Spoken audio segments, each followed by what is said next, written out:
Tous à l'Ouest, bienvenue Cowboys, Cowgirls. Vous êtes sur le podcast de Western Movies, site forum consacré au western. Merci de votre fidélité. Je rappelle que nos deux précédents podcasts étaient consacrés à 3 films et un acteur, Alan Ladd. Ce troisième podcast regroupe 3 invités qui vont mettre en lumière 3 films autour de la réhabilitation des Indiens dans le genre. Ces 3 invités, vous les connaissez puisqu'ils étaient présents dans le premier podcast. Bonsoir Arizona Kid, alias Thibaut. Bonsoir Cole, Vincent. Thibaut alias Arizona Kid. J'étais déjà présent et je suis heureux de revenir parmi vous ce soir. Merci Thibaut. Bonsoir Art, alias Marc. Eh bien bonsoir, ravi d'être encore avec vous pour discuter de western ce soir. Merci Marc et bonsoir Jeune Papouze alias Fred. Bonsoir tout le monde, je suis aussi ravi de retrouver mes camarades et surtout de parler d'indiens. Merci Fred. Du coup, je ne sais pas si vous aviez un petit mot à dire sur le podcast de la semaine dernière qui était sur Alan Ladd. Personnellement, j'ai trouvé très intéressant. J'ai appris des choses sur Ladd que je ne connaissais pas et on sentait notre ami Yves passionné et habité par son sujet, ce qui faisait plaisir.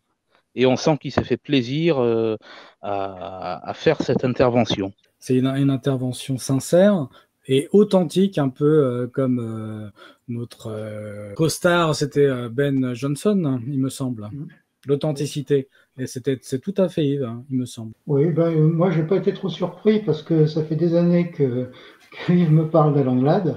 Donc j'ai apprécié évidemment. C'est vrai qu'il a été sincère, il était émouvant pour parler de quelqu'un qui a compté pour lui comme acteur et comme individu. Donc ça fait vraiment plaisir, c'était une grande réussite, je pense. Alors, la semaine dernière, la devinette était une affiche mystérieuse. Revoici l'image d'une partie de l'affiche. Alors, cette image provient de Feu d'enfer, Hellfire, avec William Elliott, Mary Windsor, Forest Tucker et Jim Davis, une production... Alors, je l'ai vu justement mercredi sur Paramount. Et comme je ne connaissais pas l'affiche, je ne l'ai pas reconnue. Moi, je ne l'avais jamais vu. Il vaut mieux ça. Excellent western, franchement excellent. Mais Thibaut, il vaut mieux ça que l'inverse. Ah oui. Et ce film sera d'ailleurs mentionné dans un futur podcast et je pense qu'il mériterait un podcast à part entière s'il y a des volontaires. J'en serai, probablement, parce qu'il m'a bien plu. Il était assez atypique pour un western et je trouve qu'il y aurait des choses à dire sur celui-ci. On va passer à un billet d'humeur. Je vais vous poser une question que vous n'avez pas préparé. Est-ce que vous auriez une citation qui peut être une citation d'un film ou d'un réalisateur ou d'un acteur qui vous a marqué et que vous aimeriez partager avec d'autres passionnés? Moi, je dirais « Let's go ». Ce que dit William Holden à la fin de l'Horde sauvage quand les 4 derniers survivants partent à leur mort. Ils y vont et il n'y a pas de commentaire. Ils disent juste cette phrase « Let's go, allons-y ». Serait la dernière phrase du Jardin du Diable, prononcée par Gary Cooper. Si le monde était fait d'or, les hommes se battraient pour une poignée de terre. Ce qui me vient à l'esprit de suite, c'est « Mon cœur s'envole comme un faucon ». C'est beau. C'est Little Big Man, c'est très beau. Une deuxième question, comme on est à l'approche de l'hiver, est-ce qu'un western qui se passe dans la neige vous vient à l'esprit? La chevauchée des bannis. De Toth. Oui. La prisonnière du désert. C'est vrai aussi qu'il y a une séquence de la prisonnière dans la neige, oui. Très belle d'ailleurs. Bon, moi j'en ai un qui ne sera peut-être pas politiquement correct, mais je vais le dire quand même. C'est Le Grand Silence de Sergio Corbucci qui se passe dans la neige. Il est très bien, Le Grand Silence. Oui, mais enfin les amateurs de western américain n'aiment pas trop le western européen, mais bon. Notre thème ce soir est la réhabilitation du western dans le genre. Le sujet est très vaste et la cause indienne a souvent fait les beaux jours du western au cinéma. Ce podcast sera divisé en 3 chapitres. Nous n'aurons pas la possibilité de couvrir le sujet dans son intégralité. Nous avons cependant retenu 3 films emblématiques mais aussi représentatifs de 3 périodes différentes, les années 30, 50 et 70. Ce premier chapitre de ces 3 parties est consacré à un western de 1932 que Art va nous présenter. Donc je vais vous parler d'un western qui s'appelle End of the Trail. C'est un film peu connu, qui est resté longtemps invisible et qu'on peut voir désormais, mais il est difficile de le voir, mais on peut le voir. Donc c'est un film de 1932 de Ross Federman et dont la vedette est Tim McCoy. Alors ce film, je dirais pas qu'il réhabilite l'Indien parce que il fait suite à une période où l'Indien n'était pas tellement diabolisé comme il allait l'être après, à partir des années 40, 50, etc.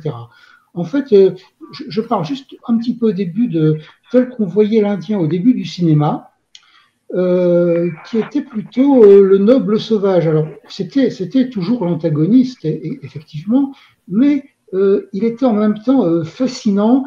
Il intéressait énormément les artistes, les cinéastes, et même avant ça, il a intéressé dans la littérature les écrivains. Il ne faut pas oublier Fenimore Cooper, Man Ray, qui ont été fascinés par les Indiens. Chez nous, il y a même Chateaubriand, il faut le savoir, qui a écrit un roman qui est sur les Indiens de Louisiane.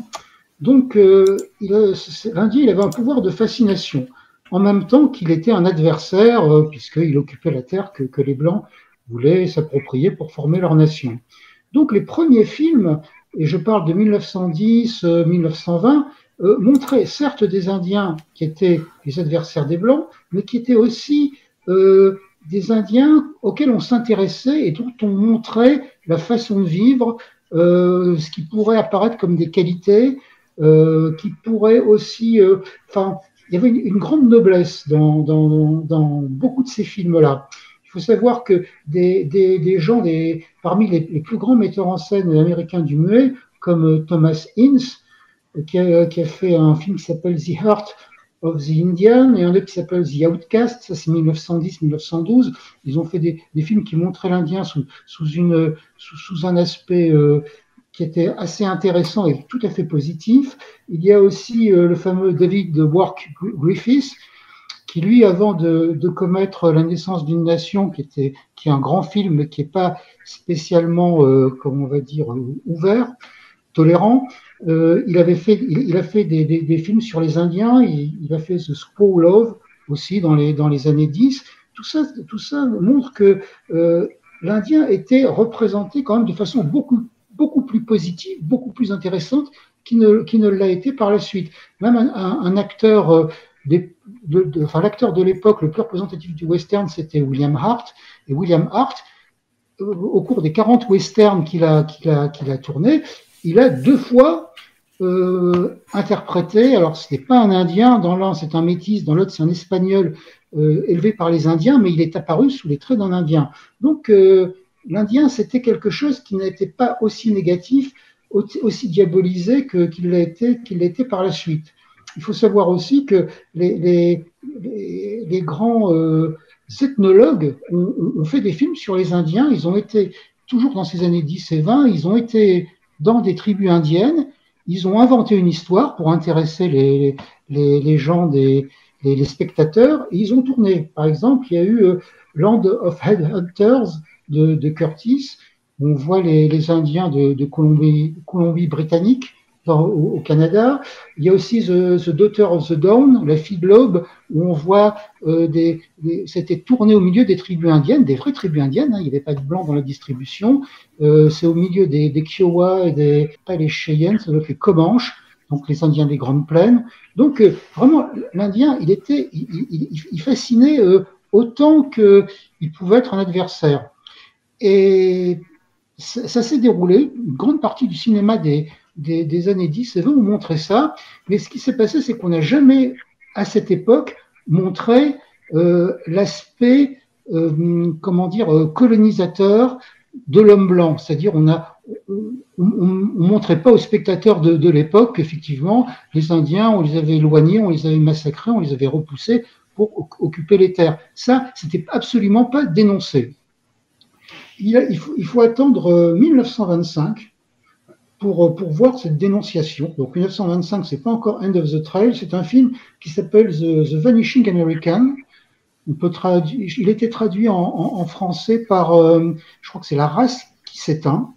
Et alors, c'est pas un western, faut le savoir, c'est pas un western, l'action est quasiment contemporaine du moment où le film est tourné. Donc, on voit des paysages de western, hein, on voit un monument de vallée, on voit des endroits typiques, mais par contre, ça se passe donc dans les années 20. Alors, l'histoire de The Vanishing American, je vais pas la raconter parce que bon, c'est pas tout à fait le sujet, mais si vous avez vu La Porte du Diable d'Anthony Mann, c'est exactement la même histoire.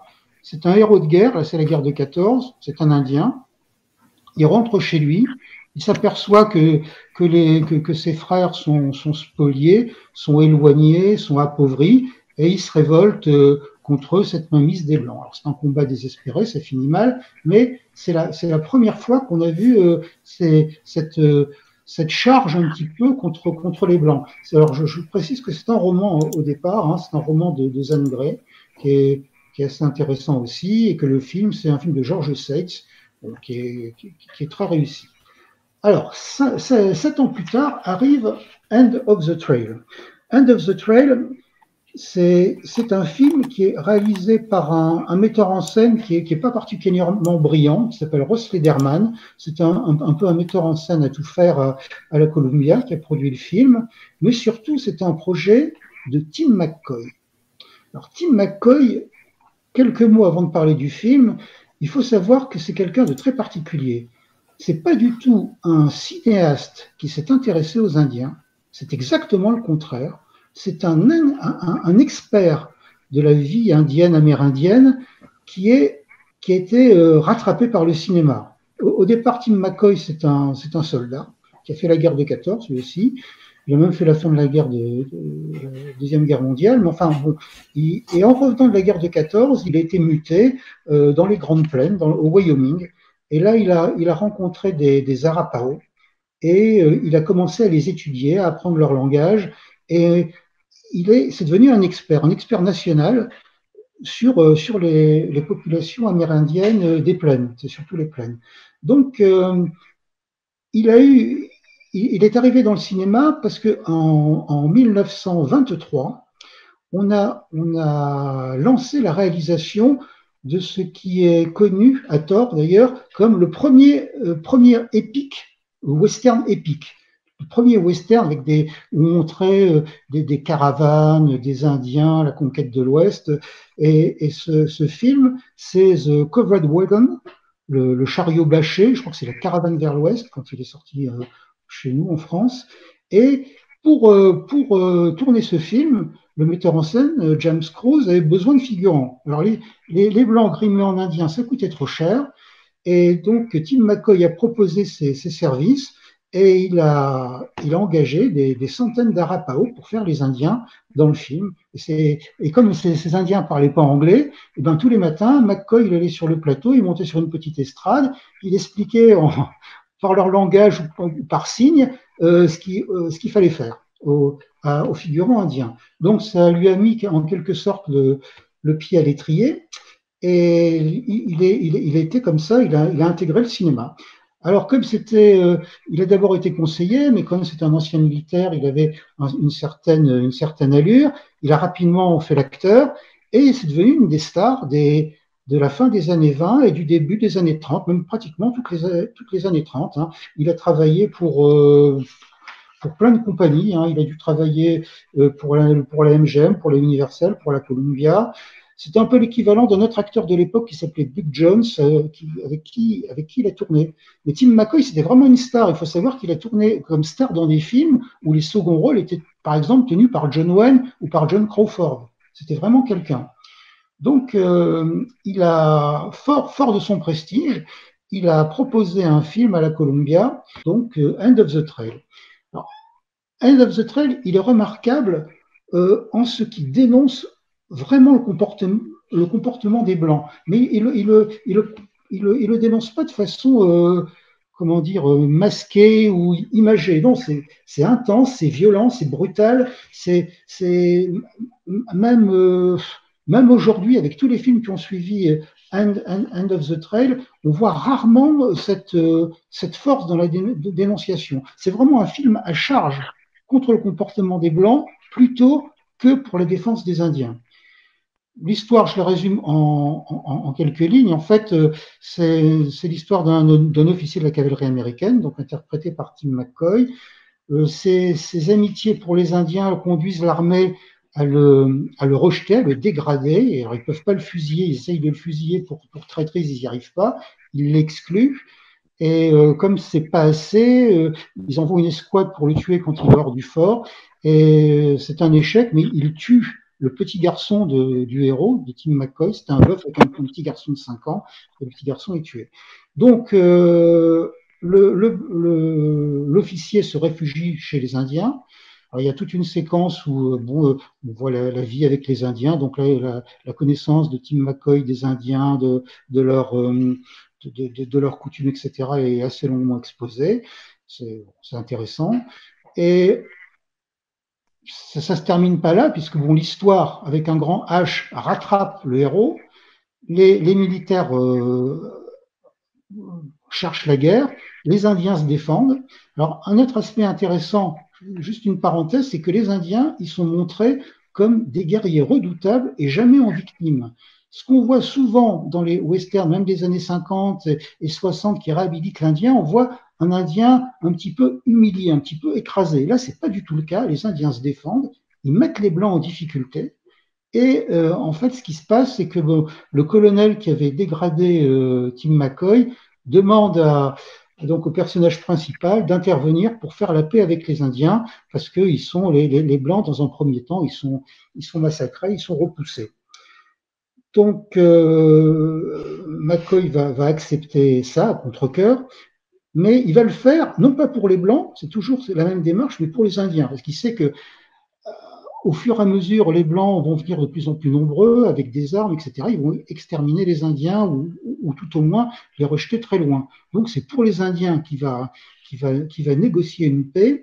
Et effectivement, ça va mal se passer. Enfin, ça va bien se passer. Il va réussir, mais à la fin du film, il sera abattu par un soldat blanc. Donc, ou un soldat bleu, comme on veut. En tout cas, un soldat américain. Donc, ce qui est intéressant, c'est que cette fin, elle a été tournée. On la voit d'ailleurs dans les copies. Mais comme c'était Tim McCoy, les gens de la Columbia, ils ont rajouté une séquence à la fin où on voit McCoy avec le bras en écharpe, alors qu'il a pris une balle en pleine poitrine, juste la séquence d'avant, pour montrer que ça finit pas trop mal. Mais donc déjà le film il est assez puissant parce qu'il démontre ça, mais ce qui est encore plus puissant, c'est le discours de McCoy. En fait, honnêtement, même après, j'ai jamais entendu ça. Il y a deux discours du personnage principal au début du film et à la fin, où il dit, ben oui, les Blancs, ils ont très bien calculé leur coup. Tout est prémédité. Ils ont envoyé l'armée pour provoquer les Indiens. Les Indiens vont se défendre, ils vont résister. Je tiens à ce mot résister parce que c'est exactement ça. Ils vont résister. Et ben, on va les anéantir. Et il dit, hein, c'est cité dans le dialogue, on va brûler leurs maisons, on va tuer leurs femmes et leurs enfants, on va les exterminer. C'est le seul moyen d'y arriver. Donc,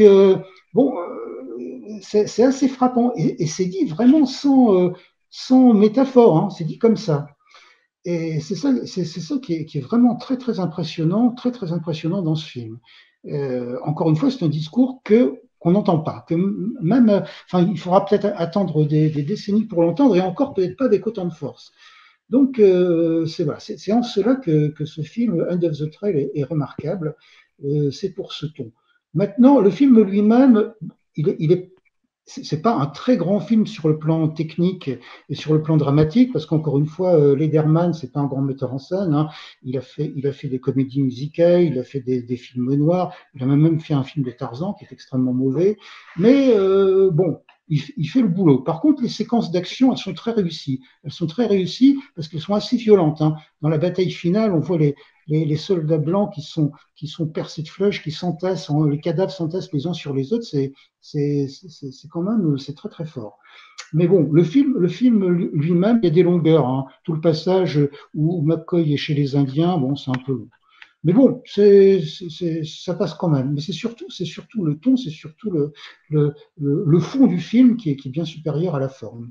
Alors ce film, il n'a pas été il a pas eu tellement de succès quand il est sorti parce que il était assimilé au film habituel de Tim McCoy qui en sortait 8 par an. Donc bon, il est passé un peu inaperçu. Après, on l'a plus vu pendant longtemps. C'est un film qu'on cite dans les histoires du western, mais qui est rarement analysé. Moi, je connais que deux bouquins qui l'analysent. Il y en a un en anglais qui est paru il y a une trentaine d'années qui s'appelle The West Was Never Was de Tony Thomas, Hollywood's Vision of the Cowboys and Gunfighters. Là, on lui consacre 3 pages. Et là, il y a un autre bouquin qui en parle.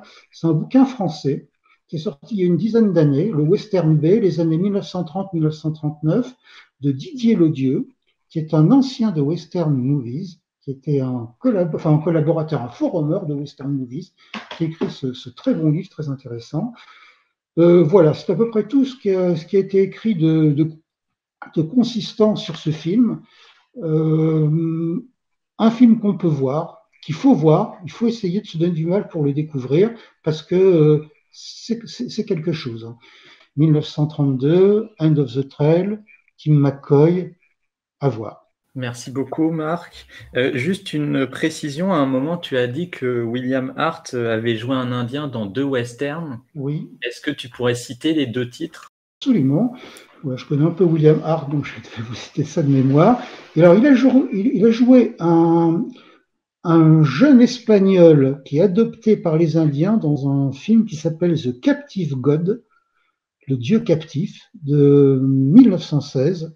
Bon, il apparaît comme un Indien. Hein. C'est un film dont on peut voir des extraits sur YouTube, parce que comme presque tous les films de William Hart, ceux qui ont été préservés, il en manque une ou deux bobines. Donc, bon, on peut le voir.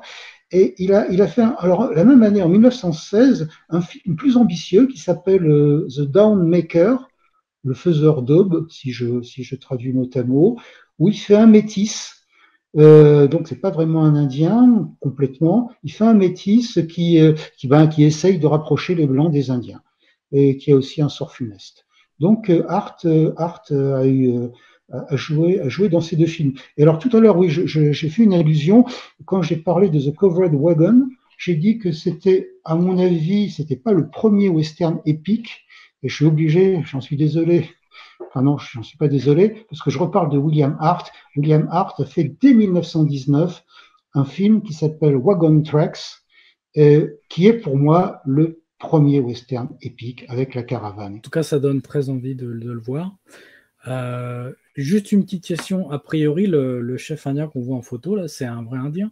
Oui, c'est un Arapaho. Hein. Alors c'est une très bonne question, parce que si tu vois la jeune femme qui est dans le fond, c'est de la photo. Alors elle, c'est pas une indienne, c'est Luada Walters, une actrice américaine, donc une actrice d'ascendance européenne. Je crois que c'est la seule indienne de la distribution qui est pas indienne. Puis bon, son personnage est un peu inutile. Hein. Il y a un peu un aspect romantique, mais qui est pas tellement développé. D'ailleurs, les relations entre le héros Tim McCoy et la jeune fille, ça relève plus de la fraternité entre un frère et une sœur que entre 2 amoureux. Mais bon, c'est une actrice qui est pas indienne. Par contre, tous les Indiens, d'après ce que je sais, sont d'authentiques Arapaho, qui était la tribu de prédilection de Tim McCoy. Au-delà de l'aspect sérial, qui a priori n'en est pas un. Non, ce n'est pas. Hein. Il n'y a pas cet aspect qu'on peut voir dans les films muets, un aspect un peu anthropologue. Tu vois ce que je veux dire?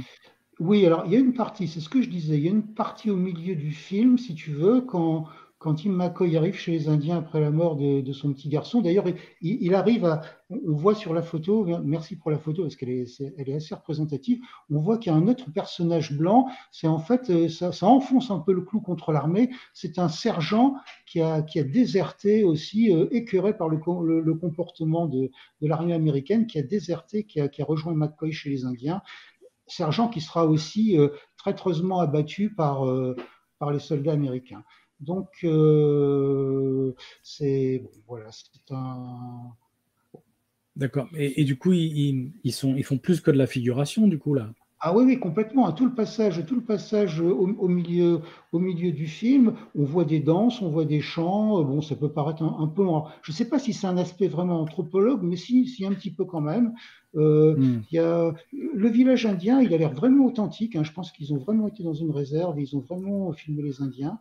Non, non, il y a ce souci-là. Alors, c'est vrai que on a privilégié l'aspect, hein. Tout à l'heure, je parlais de films comme La fille de l'aube, ou alors on a été filmer les Indiens et on a construit une histoire autour des personnages qu'on voyait, qu'on filmait. C'est pareil aussi pour le film d'Edward Curtis dont je parlais aussi tout à l'heure, Land of Headhunters.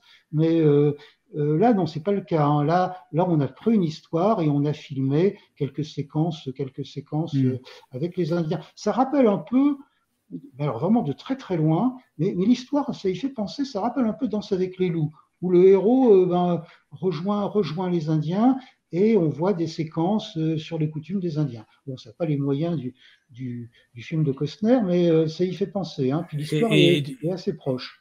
oui, j'imagine. Et du coup, le dialecte est respecté aussi ou pas du tout? Oui, alors le dialecte est essentiellement du langage des signes. C'est assez curieux. Moi, je ne connaissais pas le langage des signes. Et il paraît que, alors, il parle un petit peu, hein, dans un langage, j'imagine, un idiome des Amérindiens, mais il y a beaucoup de langage des signes. On les voit faire de grands signes pour Hmm. montrer qu'ils s'en vont, qu'ils reviennent.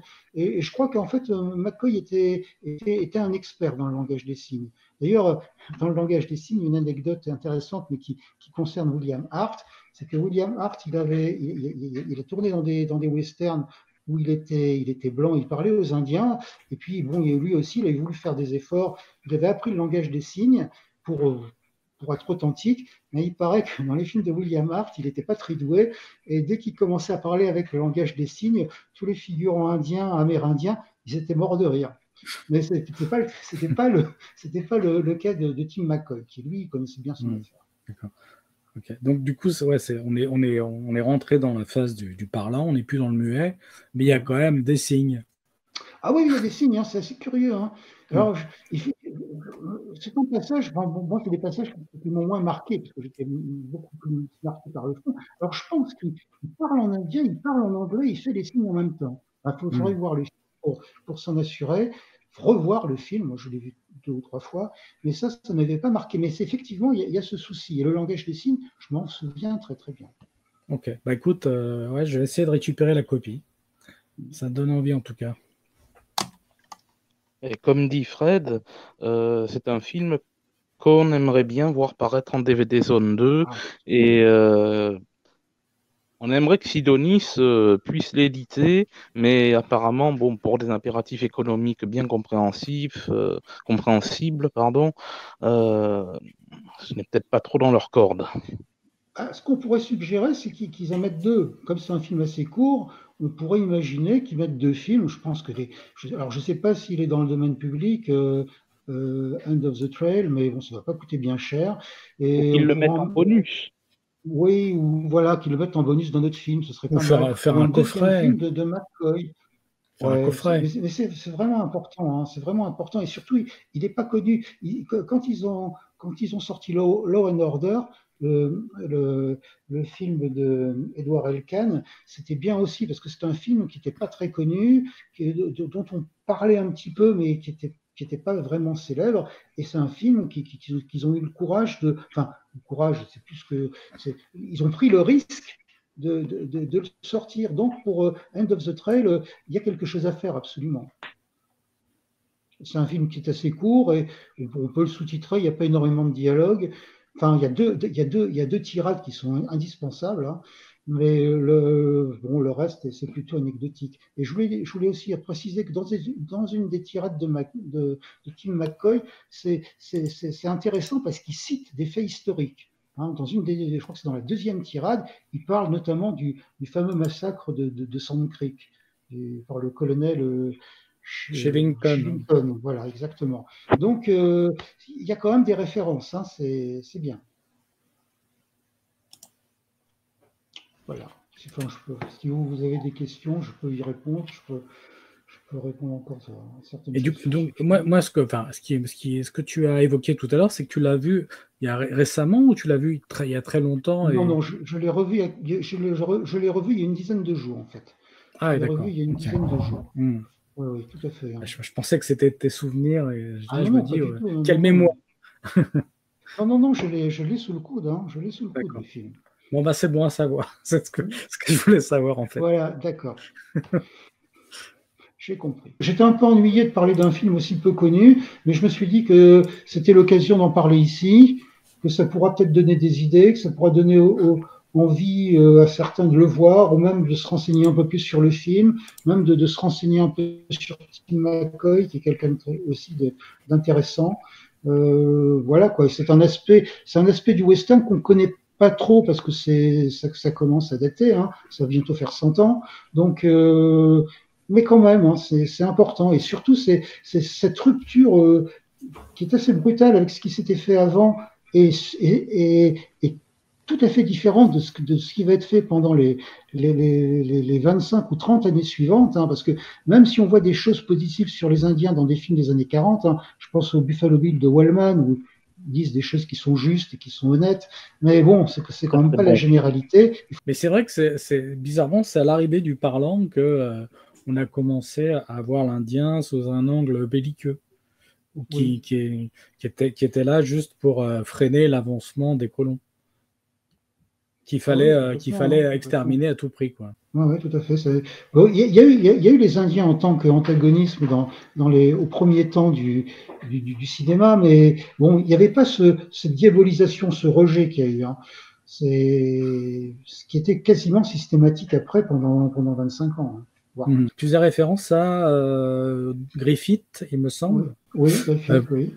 Effectivement, on connaît un peu ces films où en fait les Noirs étaient joués par des Blancs, mais les Indiens étaient joués par des Blancs également. Non, bonne question. Les Indiens, les rôles principaux, souvent, c'était des Blancs, ça c'est sûr. Le rôle, je crois que c'est dans ce Squall Love, je crois que c'est Mabel Normand qui fait l'héroïne. Enfin, à confirmer, hein.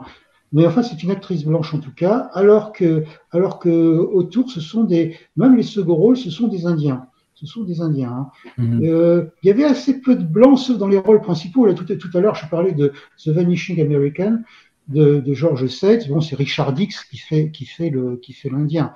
Mais bon, c'était un très très gros budget, un Indien de souche, c'était un risque important. Donc souvent c'était un blanc. On a vu les blancs jouer des Indiens très très longtemps. Hein.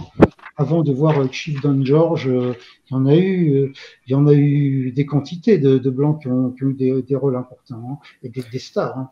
Mais bon. C'était dans les premiers temps, il y avait un souci d'authenticité. Hein, je parlais du langage des signes, des coutumes indiennes, qui a un peu disparu. En fait, soyons clairs, dans les années 50, au mieux l'Indien c'était la couleur locale, au pire c'était le diable. Donc bon, je schématise, hein, et volontairement en plus, mais c'était quand même un peu ça.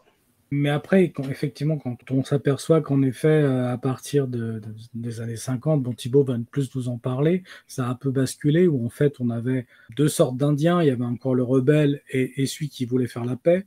Où là, en fait, les choses ont commencé un peu à bouger, quoi. Tout à fait. C'est vrai que bon, il y a une autre charnière dans les années 50 avec la porte du diable et la flèche brisée, où justement, on a eu ça. Mais, tout à l'heure, je citais le Buffalo Bill de Wellman, et c'est vrai, dans le Buffalo Bill de Wellman, il y a une approche un peu plus intelligente et un peu plus juste de la situation des Indiens. Ça a pris du temps. Un très très bon Buffalo Bill joué par Joel McCrea. Oui, forcément, on te tend la perche. Et Fred qui va nous parler de son coup de cœur de la semaine maintenant. Tout à fait. Alors moi, j'ai vu un documentaire fabuleux qu'il faut voir absolument, qui s'appelle The Ride, La Chevauchée.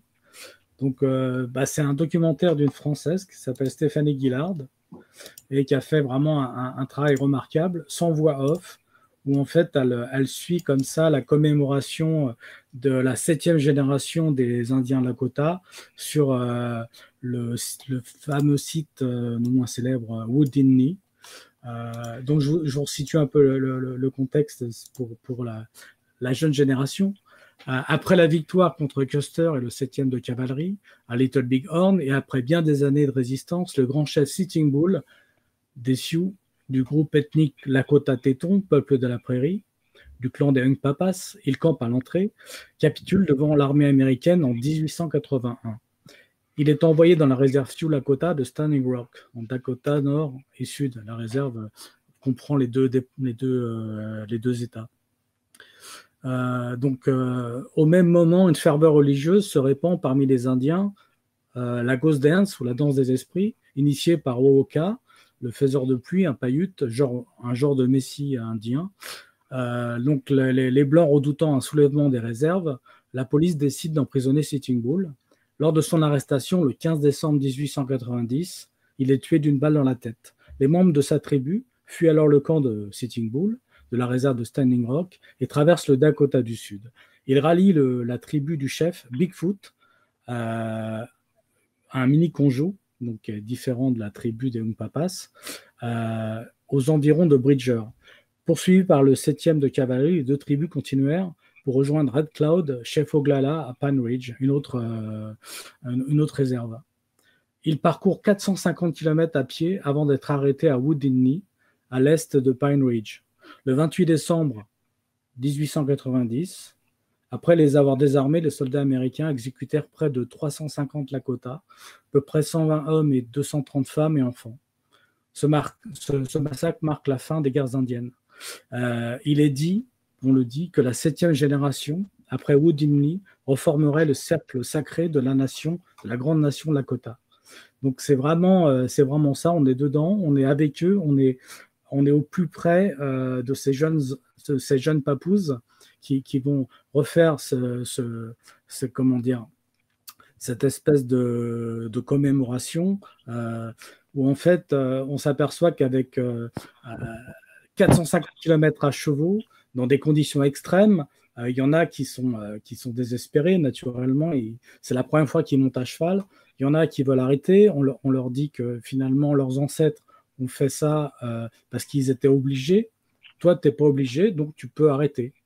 Et du coup, c'est vraiment un truc émouvant puisque on voit vraiment la ferveur de ces jeunes papous à tel point qu'à un moment donné, la cinéaste Stéphanie Guillard leur montre un passage où le film, je ne sais pas, en tout cas dans le documentaire, on voit, c'est un extrait de Little Big Man justement pour voir leur réaction et c'est hallucinant. Ce documentaire est fabuleux, il devrait être montré dans toutes les écoles. Je ne sais pas si vous l'avez vu, mais allez-y, foncez. Ça donne envie de le voir. Et il me semble qu'il est passé à la télé au moins l'année dernière, parce que The Ride, ça me dit quelque chose.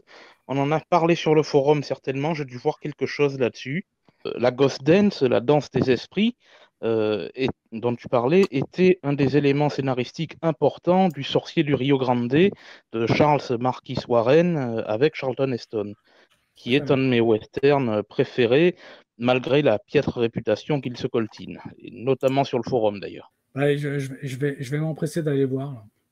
Bon, en tout cas, The Ride, si vous avez la possibilité de le voir, allez-y. Franchement, c'est un film documentaire comme j'ai rarement vu. Il date de 2018, j'ai peut-être oublié de le dire. Donc, il est assez récent. Il faut savoir que Wounded Knee, ça fait 120 ans, quoi. Et du coup, on les sent quand même très près de leurs ancêtres.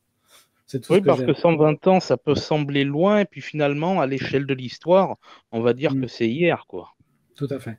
Ce premier chapitre d'une série de 3 films était consacré à End of the Trail de 1932. La semaine prochaine, un film de l'année 1950 sera à l'honneur du podcast dans cette série dédiée à la réhabilitation des Indiens. Si vous avez aussi envie de passer dans ce podcast ou bien de suggérer un sujet, un thème et le défendre, n'hésitez pas à nous écrire sur le forum. Merci à tous pour ce 3e podcast. Nous espérons qu'il vous aura éclairé sur ce sujet. Très bonne soirée à tous et vive le western.